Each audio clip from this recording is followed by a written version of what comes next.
On pourrait s'interroger sur le nom juif en français. D'où vient cette forme juif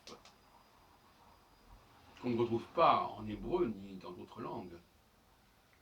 En hébreu on dit Yahoud, en arabe aussi, en anglais on dit, en allemand on dit Yude, en espagnol on dit Judio. Il y a toujours le D. Pourquoi est-ce que le D n'existe pas dans le mot juif en français? Juif et juive au féminin. Je crois qu'il faut aller chercher ça du côté du tétragramme Yahvé, qu'on a rendu aussi par Jéhovah, vous les témoins de Jéhovah.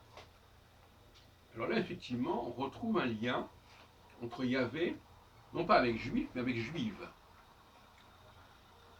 Juif étant le masculin de juive, comme par exemple vive et vif. Eh bien, par conséquent,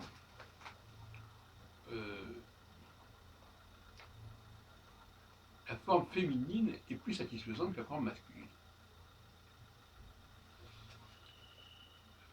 Mais ça veut dire aussi qu'en français, le nom de juif ne vient pas de Yahoud, de Judas, Yehuda, mais de Yahvé. Alors, ce sont deux origines différentes. Yahvé, c'est le tétragramme, qui est révélé notamment dans le livre de l'Exode, au chapitre 3. Et Yahoud, c'est le nom des Juifs, des Judéens, qui a donné le judaïsme. Et donc, en français, ce n'est pas la racine judéenne qui a l'emporté, bien qu'on dise judaïsme, effectivement, mais une autre racine qui dériverait directement du tétragramme Yahvé, Yud-Hé, Vav-Hé.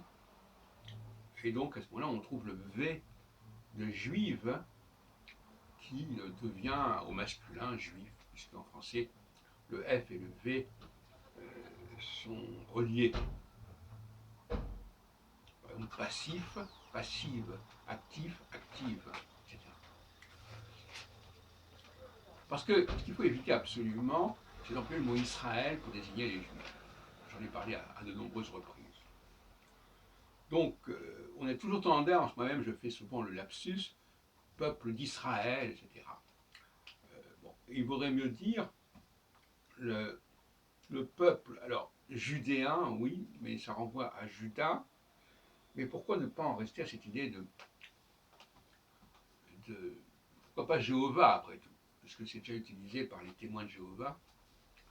Le peuple de Jéhovah ne serait pas une si mauvaise formule, en fin de compte, puisque ça respecterait cette notion de juive, de juiverie, qui est propre au français, et qui d'ailleurs est reprise de manière un peu maladroite par l'anglais, qui dit Jew, J-E-W, et là encore on trouve un alignement sur le français, puisque le W c'est aussi le V.